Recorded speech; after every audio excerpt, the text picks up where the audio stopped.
Fawn and Matt. We're an interracial couple with 2 kids wanting to do something that highlights the power of friendship and what it means to be in the company of true friends. We're going to move our society away and out of the loneliness epidemic and into a friendlier, happier world. Welcome to our friendly world. Better, stronger, together.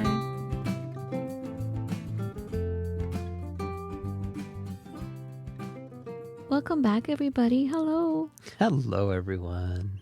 Matt, what is the song? What does it mean, Another One Bites the Dust? In that song, Queen? Yes. Uh-oh, careful. I almost started humming it. Yeah, what does it Another mean, one's though? Gone. What's he talking about? Because Does it matter? But I don't know, honestly. well, I want to say Another One Bites the Dust. Although it probably bit the dust a few months ago. Do you guys have you guys had, I mean, we've talked about this before, so I know, yes, you have, but a friend breakup? It feels like you're slimed and there's this shakiness that comes with it. And when you look out in nature and you see dogs, especially because we're around dogs mostly, so we notice it there for sure. I think squirrels do it too, but they can shake it off. You know, like someone pets them and then they always shake it off. Well, it depends on who's petting them. Right.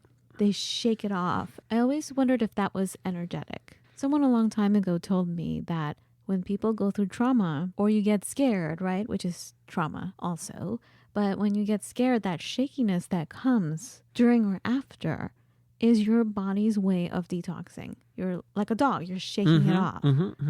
You're not doing it consciously. That shaky feeling is your body getting rid of it. Well, I think it's kind of an really expressive, like stretching, cracking the knuckles kind of a thing. I think it satisfies a similar kind of vibe, which just basically loosens you back up because you tighten up. Mm-hmm. But you've noticed that, right? Like oh, yeah. How people, Big time. I mean, you've gone through it too. Mm-hmm. That shaky feeling. Yes. It's awful. Like for me, when I've gone through friend breakups, I get that shaky feeling. First, it's like disbelief. Like, what just happened? Right? Right, of course. And then you go through all the emotions to justify why it happened. And then I go through self-blame. Then I go through, well, should I try to salvage it? And everybody, most of the time, everybody around me is like, hell no. Hey-o. Well, for me, I go through rationalization. Like, no, I'm imagining something. Well, that's me all the time. Wait, hold on. You go through that too, where you Yes. feel like you're imagining it? Yeah. Like what in particular? Well, like if I'm trying to get a hold of somebody and they're just not get a holdable, or I have a conversation and then they just drop me like a bad habit, I'm like, oh, well, obviously they're just, it's just a thing and they're probably doing stuff or going through something, but they're going to get back in touch with me. I'm not worried. Yeah, that happened to me, right? That's what I was thinking. Mm-hmm. Okay, but the truth of the matter is that this friend, who's no longer a friend, this friend all along was doing things that really bothered me, but I thought, oh, it's just me. I got to work on it myself. I'm not going to bring it up. I'm not going to make it an issue. Mm-hmm. Now I know that I should have. And so, so what happened was it was like a culmination of things that were really bothering me. And I never said anything and I kept going along every time we hung out. Right. And, but you noticed some things, but you never said anything directly. I did. And if you did, I wasn't hearing it. Right, because I'm not here to tell anybody what to do. I want you to tell me what to do, Matt. Whoa, hold on. I need this as a soundbite. Oh my goodness, really? Matt. Oh dear. Oh no, dear. I need you to tell me, because I mean, how many months did I waste? Well, and we were doing stuff. It wasn't like you were sitting by the phone. Well, no, in your shawl in the rocker. Definitely not. And that's another thing, because time just went by. I've had a lot going for me. And also this friend was like, this voiceover thing is just what did she call it? She said, It's a scam.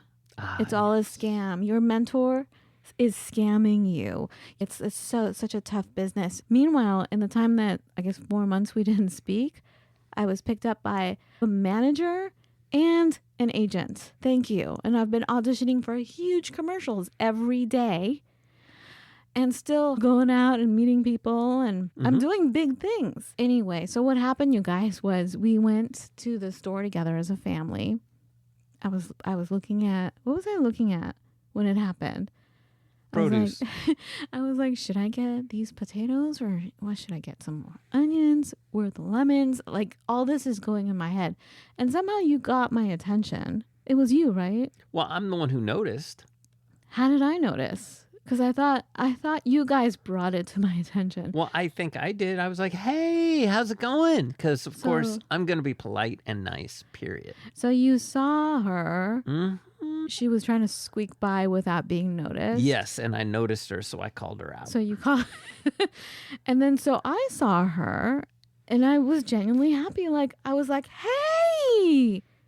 And she just looked at me with a blank look and looked ahead and ignored me and kept walking. Well, yeah, she had that kind of scared rabbit look on her. Did she? She did. Because I was That's like, one of the reasons why I called her out. in a split second, I turned. Because I went from like, hi! Like, I put my arms up. I'm like, hi! And she just stared at me and looked ahead like, I'm going to ignore you. I'm walking away. I was like, so in a split second, I went from... Oh, dear. I From went from 0 to 60 I went mean. I went from mean. Was that, did I say? No, go ahead. I'm sorry. I went from totally happy to see her because I thought all this was my imagination. Like, Of I course. haven't heard from her. The last time I asked her, the first time I believe I ever asked for a favor, the way she reacted to it was like, that's when I said, you know what, I'm going to lay back for a while, because her response to me asking a very simple favor let me know she's not in my camp. You know what I'm saying? Like, she's not. Right. There's no lack of faith. So I just let it go. I tried not to take it personally. I'm like, okay. And she didn't say no either. It was the way she handled it. Well, she did the whole, let me Google that for you. What happened was her husband is a bigwig at a company. I texted her one day. I'm like, do you mind if I ask him, her husband, if I ask him out for a cup of coffee, if I could treat him out for a cup of coffee so I can talk to him about what he may know about any departments that may be looking for voice artists. So therefore I can turn in my demo. Like, you know, he's a huge executive there. He's a big-ish deal, yes. Or so we've been led to believe. So she said in her text back to me, he doesn't know anything. And then she sent me a link to HR, which I could have done myself. You know what I'm saying? It was like... Now, why do you think she did all of that? I don't know. I really don't know. Right. Why? And that's just it. We can never truly know. We can only suppose. People who live in a world of scarcity and people who live in a world of... It's like a rising tide lifts all ships, but some people don't believe that. Some people believe that in order for me to be above the water, I have to push somebody under. So who's to say? But it's a hard thing. And it's really hard when you ask somebody for a favor. And again, we don't know all the permutations of what she was thinking the favor really meant. But Even though I was perfectly honest. But I could have gone to him. I had his phone number. Right. But because she's married, because I'm married, I don't know. I just felt like it was the honest, most respectable thing to do. Absolutely. As a married person, to ask her first if it's okay to ask him for a platonic business coffee. Right. It's just keep in mind, I think she always saw herself, again, as the alpha and you as the not alpha. Which blows me away because you told me that today. Right. And I'm like, really? Why didn't you tell me this before? And then you pointed stuff out. I'm like, oh my God, this is stuff I was feeling all along, but I thought it was my imagination. The fact that every time she came over, I felt judginess. Like our house is like Cirque du Soleil. It is very bohemian. It's very clean and beautiful. It's a jewel box, but it's not adult. And it's a little jewel box. It's little. You finally admitted we have a small house. No, yeah. At what point No, did you I did. not? You always, every time I say we have a small house, you're like, no, we don't. We don't. It is a small. Never mind. So anyway, what happened was yeah, I felt little stings along the way. Right. But I always thought it was my imagination, and you pointed things out today. And that's why I was like, hey, can you please let me know beforehand, like, as you feel them? And you said, well, I thought you knew. And I'm like, no, I didn't. And I would point things out as things happened. I never. And there were things that had happened that I thought you understood. I didn't. No, because I'm dense in that kind of way. You know, like when I was dating and guys were asking me out or they were flirting, I never understood it because I need a simple, like, no beating around the bush kind of like, hey, I need it very clear. You know, you can't just hint at something with me. I never knew these guys were interested in me because I didn't want to assume. I never assume. Right. You know, it's like me joking. I never joke around. And then when I do joke around, people get so offended. I get confused. And you know me. So that's what I'm saying. I need you to tell me you're my partner. I wish you would tell me. I do tell you. Look, you need to like hold my shoulders and go, look, this is what I just saw. So I'm going to tell you. Yeah. Okay. Thank you. But when you tell me a few times, 'cause I don't get it. I did tell you a few times. My. So what is my but problem? that's just it. At the end of the day, I didn't think it was that big of a deal. Yeah, because they're little cuts. Right. And well, but the other thing to me is things like people, if somebody wants to be of higher status than me or feel like they're of higher status than me, that's fine. I don't necessarily care. If I enjoy their company, that's fine. And I have an understanding of how the relationship is going to be because I try and go through everything with a very humble spirit. You know, case in point, oh my goodness, we had shenanigans at the gas station. I took Mr. Wizard's parking spot because I was running late for coffee. Go for coffee at the gas station. God help me, right? But anyways, there's a total pecking order, total hierarchy. And the only spot available was Mr. Wizard's spot. So I took Mr. Wizard's spot. It was late enough in the day. And I didn't think he was going to show up because he doesn't show up every day. So I took his spot. Oh, then he showed up. I took his spot. Now, on the face of it, maybe that doesn't seem like a big deal. And in point of fact, I don't think it was a huge deal to Mr. Wizard. But I didn't want him to think that I wasn't going to treat it like it was a big deal. So oh my goodness. And maybe I overcompensated, but I'm okay with that. I'm okay with saying, hey, my status isn't as high as yours or, whatever. I don't want to interfere with the pecking order. So I bought his coffee the next day, $2. I wrote the ode to Mr. Wizard. I wrote him a ceremonial theft from Calvin and Hobbes saying how cool he was, basically. And then I gave him an apology, not an apologia, but an apology on that Friday. So all this happened on Monday, Tuesday, coffee, Wednesday, ode to Mr. Wizard, Friday, true apology. Interjection. We did an episode a long time back called Apologia. It's really good. Check it out. That's what Matt's talking about. There's a difference. Right. And basically, Western civilization would have you believe that an apology, you're kind of excusing yourself while saying, oh, but I'm sorry that you feel this way, or I'm sorry this happened, but I didn't do anything wrong. No, that's not how you apologize. That's an apologia. That's not how you apologize. But anyway, check out that episode, Apologia. So I went out of my way to make sure that he understood that I wasn't saying I was in any way better than he was. And I want to try and be very conscious of that. Now, I know who I am. I know theoretically what my status is and all the rest of it.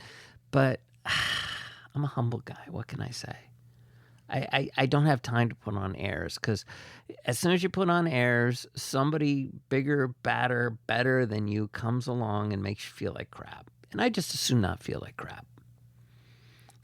And that's just been my experience. So I've had a lot of people in my life keeping me humble. So I find it's just easier to live that way. And honestly, so does Mr. Wizard, frankly.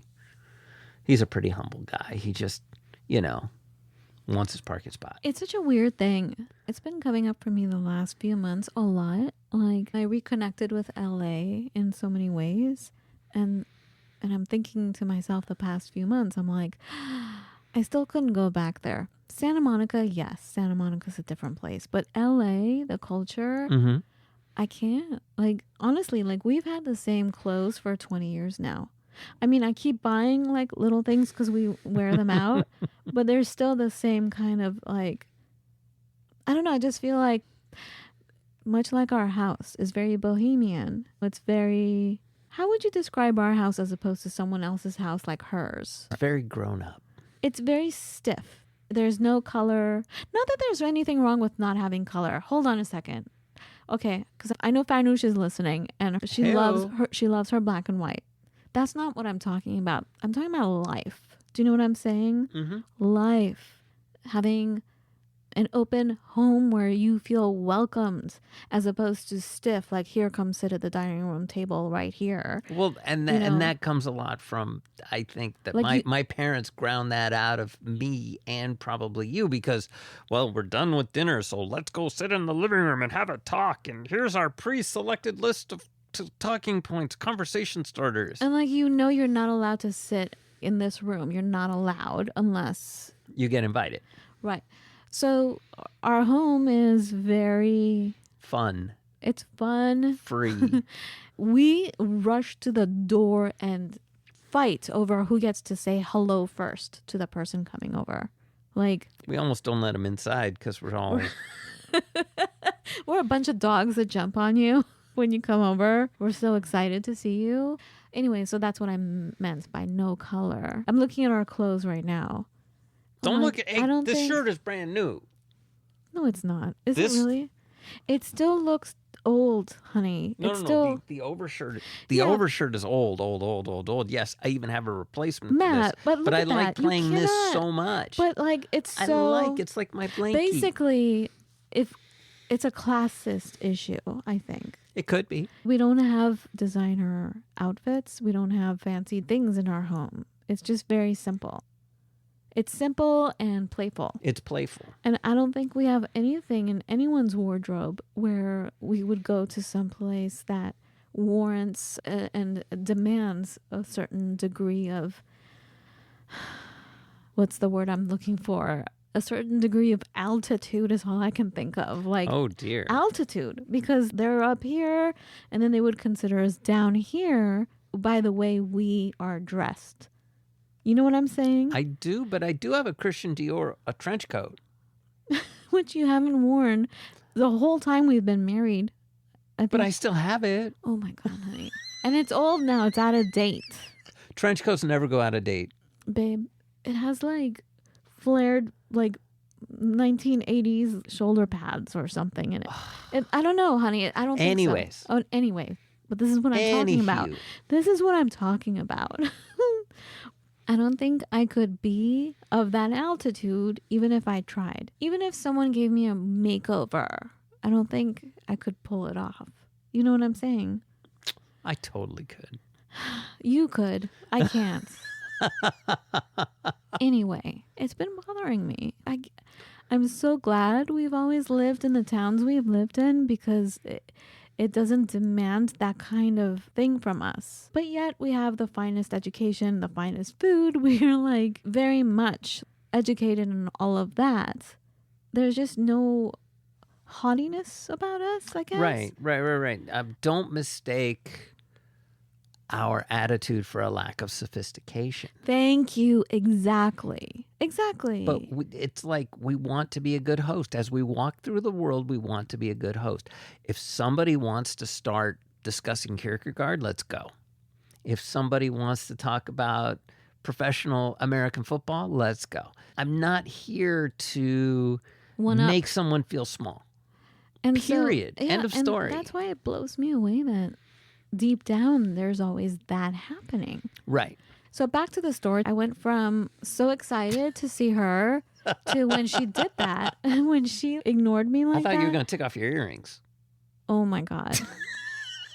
Take off your shoe. Like, as soon as I saw that she did that, I immediately, I don't even remember what I said, but I think I put up my hand on like my palm to her. I was like, all right. Like, I don't know what I said, something like, oh, I see how you are. You know, I'm like, whatever. And I walked away. And then she yelled at me. And I genuinely only heard a part of it. And now I, oh my God, I did a spin move. You guys were blocking me. And I'm short. Now all the kids are now bigger than I am, like taller than I am. So I'm like dodging, trying to find her face in the crowd and go, what? I'm like, what did I say, Matt? I'm like, what? And she said, you can't expect me to say hello after you never returned any of my texts or emails. I'm like, and then I went closer. I'm like, what? You sent me emails, texts? And I thought to myself, the last text she sent me was the link to HR, you know, after I like. Oh, thank you so much. No. You know, it was so It jarring. was very shocking. I was shocked by it, so I didn't reply to that. Mm-hmm. And I never saw any emails from her. Mm-hmm. So I don't know what she's talking about. And that's what I said. I said, I don't recall getting anything from you. She's like, well, it works both ways. And I'm thinking to myself, well, okay. Anyway, and then she just had a wall, and I could tell like she was getting emotional, and I wanted to salvage it. So I'm like, I'm so sorry. I never got any info from you, and I thought you were mad because I asked a favor of asking your husband for coffee, and she didn't even want to talk about it, so she cut me off because she didn't want to talk about it. Right. And she was like, you just need to tell me if I ever do anything that's wrong. You need to tell me, and vice versa. That's how I am. You need to, whatever is bothering you. Obviously, she knew something that bothered me. And for me, I had let so many things go. And at that point, I didn't feel like saying, hey, this bothers me that you did that. Now, if it was someone else, like a Farnoosh, you know, like someone I've known, someone who really, I feel there's great communication back and forth and has known me for a while, Mm-hmm. I would have said, hey, why this kind of response? What did it mean? Right. Anyway, I just didn't feel like it was worth it because of all the culmination of all the things that I felt along the way, all of which I thought was my imagination. Right. But at that moment, I was like, seriously, that's it? Yeah, you told me to cut things off that. And again, I don't remember you saying that. So anyway, we came home. I was so shaky. And thank goodness for one of our friends who's our neighbor, who always gives the best advice. She's like, what's the matter? So I told her what happened. She's like, what is going on at that store this week? Because they also ran into people like that. And so she gave the best advice. She's like, you've got a lot going for you. You don't have time for that. Right. Like, and this person is obviously not a person to have in your circle, because she knew all the stuff. Anyway, so that's it. Using my own example, if you've ever gone through this or are maybe going through it, I'm so sorry. It sucks. That shaky feeling is gross. Take a hot shower, a cold shower, do ice cold, icy hot, whatever it is you do for sore muscles. Detox it off. Get it out of you. Nourish yourself. I was like, okay, I got to get home and take a shower and wash this off. And my friend who gave us the advice, our neighbor, was like, let's go digging in the dirt. So we planted something. And that actually helped to ground me. Mm-hmm. And then I went and just washed it off. And then here we are recording. Hello. Thanks for listening, you guys. I don't know. I just wanted to just give you my personal raw experience for today regarding friendship. And sometimes, I mean, once again, this is another example of why people don't want to make friends anymore. Why it can be difficult to have friends because It's so people get so caught up sucks. in junior high school things, frankly, and the social hierarchy, Mm-hmm. you know? And it's like, wow, can't we just be people? And it's all, again, like you said, it's the scarcity mentality. Like, Very much. everyone is in flight or, what is it called? Fight or flight mode. Fight or flight mode, survival mode. Yes, very big time. And it's like you need to relax. And, you know, in order to have a friend, you have to be a friend. And friends ask each other for help. And you have to be somebody who people feel comfortable coming to for help. And then you actually have to help them. I have a question, Matt. Yes. Why was she even friends with me to begin with? If it was all so judgy, her kids are better than our kids. Her house is better than our house. Her husband has a whatever job, and you know she didn't even know what you do. Like you're a big time yourself, but you don't wear it all over you. You know what I'm saying? You're a big deal. You really want to know? Yeah, just tell me, why was she friends with me to begin with? And this is the harsh part. Are you ready? This is the bad part. Am I gonna go cry in my pillow? No, What? but this is harsh. Okay, I'm ready. She doesn't have any friends. I said it, and I mean it. She's alone, and she's lonely. She did look pretty miserable when we saw her. Well, she was freaking out because she saw There's us. a difference between freaking out and I know. like obviously it was like a low energy freak out. And we don't know what's going on in her life at all. And things could have, her whole life could have gotten into a royal suck since. We don't know. But I do know at the point in time you guys became friends, you were her only friend.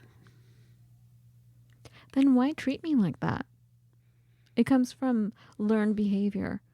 Because I noticed a lot of stuff came from her mother. Like her mother was very judgy. Of behavior. Yeah. And, you do what you've done before, regardless, because you're still here, it must have been successful. And you don't necessarily have an understanding of flipping the script and doing things differently. Because I used to be a royal a-hole. I used to be Mr. My poo doesn't stink and I'm better than you and all the rest of it. And at some point, like that? high school. And then at some point I realized, whoa, no, that's not the way you really want to be. So question. Yes. Is it my job to be her friend despite all of this? No. Why? Because friendship is a necessity, but people treat it as a luxury. And if you're not willing to put in the effort, I mean, oh my God. Okay, Mr. Wizard didn't care that much. He just wanted to come in and say, you effed up. And look at me and say that. And that was it. That was what he wanted to say. He wanted to hear me say, I'm never going to do it again. And that would have been it. Okay? Period. We would have been just fine. But I went the extra mile because I wanted him to know, and I wanted myself to know that friends should go the extra mile for one another. Period. That's all. Are we done? Well, that was a pretty good speech, I thought. Perfect. Thank you for listening, everybody. Thank you so much. Have a beautiful everyday. And let us know what you think. But please be gentle because I am very raw. Take care. Hope you're all well. Have a beautiful everyday. And we'll see you and talk to you in just a few days. And if you ever need us, we're here. Okay. Be well.